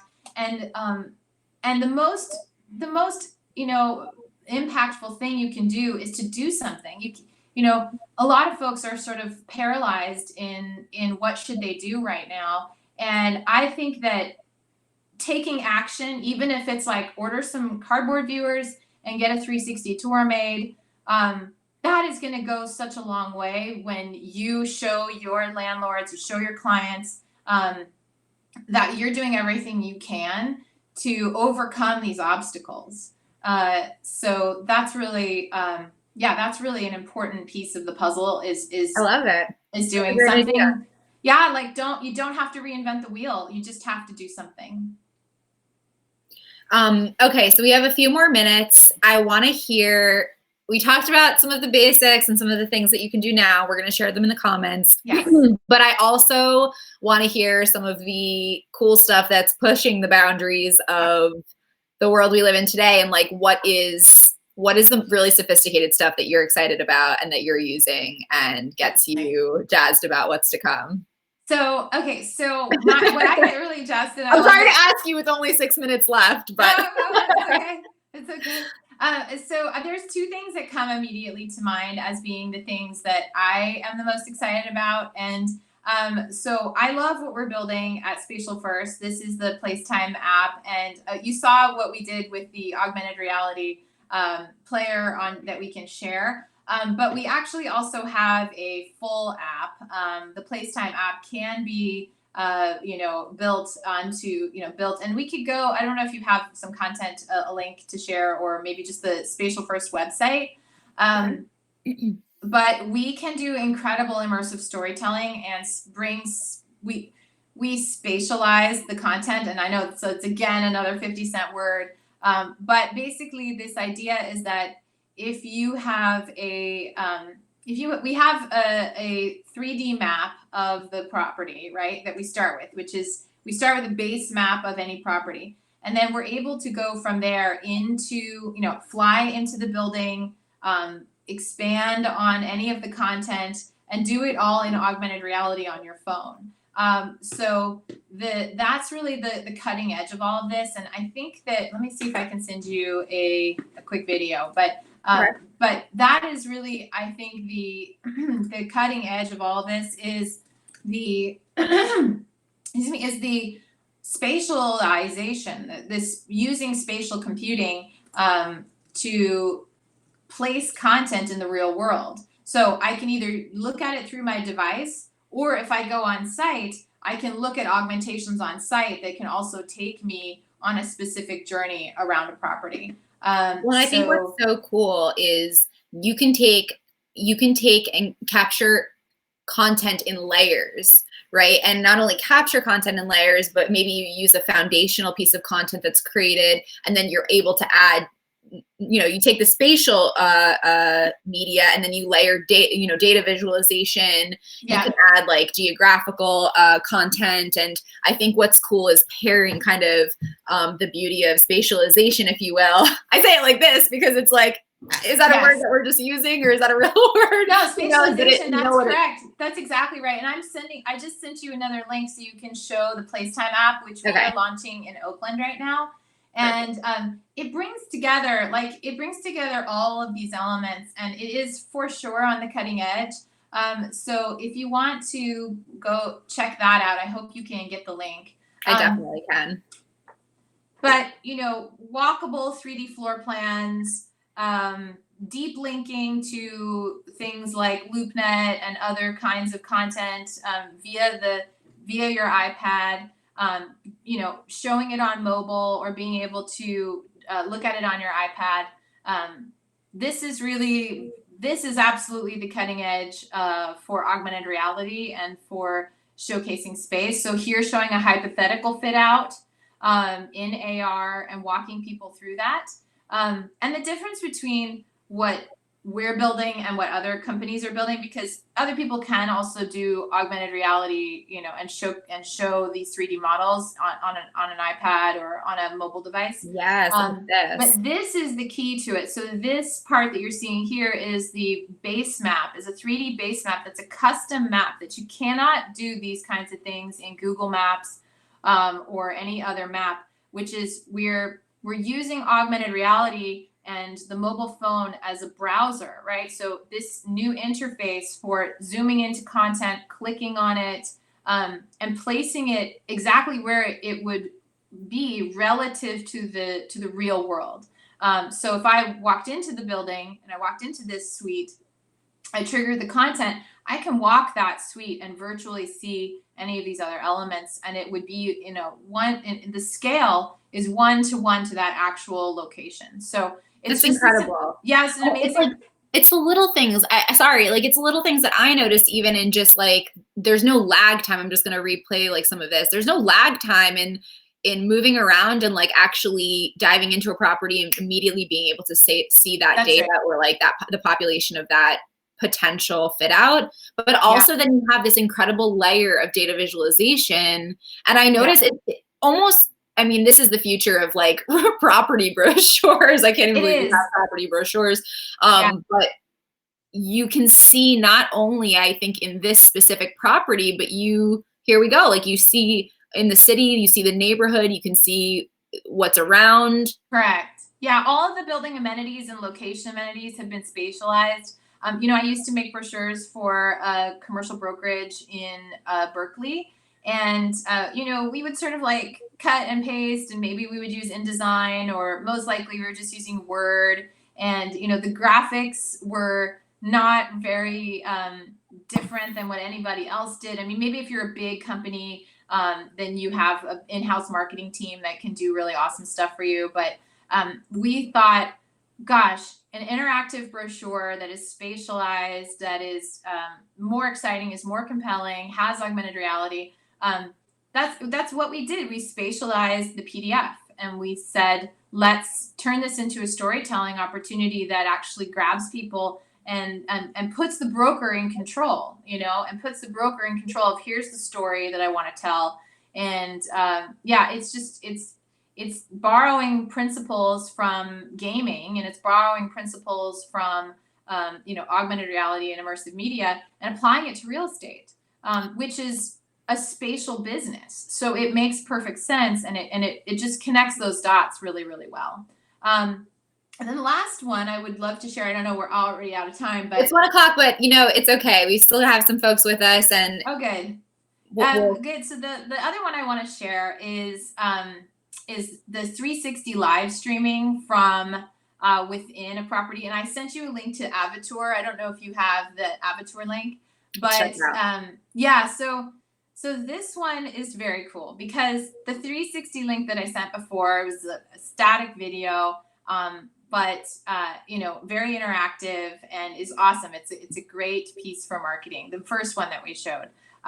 The Avatar platform actually uses the same camera, uses this Insta360 camera, the Insta360 One X. But then you take and I don't have my setup here, but I can show it to people, or, you know, if people are interested, I can follow up with them. But, you know, with adding basically a mobile phone and the 360 camera. Oh, you know, and by the way, like, the live streaming that you mentioned, and sort of like loading those big 3D models into mobile, that's hard to solve for. And that's really what, you know, that's one of the things that people in my industry have been pushing for, is how do you quickly, you know, live stream or in real time big, heavy content. And so one of the things that this company solved for with the Avatar platform is you can use a 360 camera and a cell phone and have a video conference that is 360, and the viewer can move around in the, you know, and look anywhere. And if they have an Oculus Go an Oculus Go headset. This is so trippy, Emily. Sorry. If you have this headset, then you can even be in VR, and you know, but you're able to do up to 5 people with a 360 live stream, and people could even be in VR at home, and you know, as if they're really there, and have a conversation in 360. So you and I, you know, not doing FaceTime, we could be doing 360. You could be 360 viewing and talking to me while I'm walking around an industrial warehouse, or walking around in any commercial space and getting every detail. I could see this for a lot of like commercial construction sites. Yeah. For, you know, you have a lot of just safety checks and inspections and things like that happen. Exactly. I mean, in a multitude of areas of real estate, of course. Yeah. It's really, really applicable on construction. So the Avatar platform, so it's this, it's basically setting up, imagine you were doing Zoom, but you were doing it in 360. And so and that's why I just keep coming back to 360. And I keep coming back to this spatial capture, because I think that it gives us so much more information. And I want to be able to look at the ceiling, and I want to be able to look at the floor, and I want to be able to look around.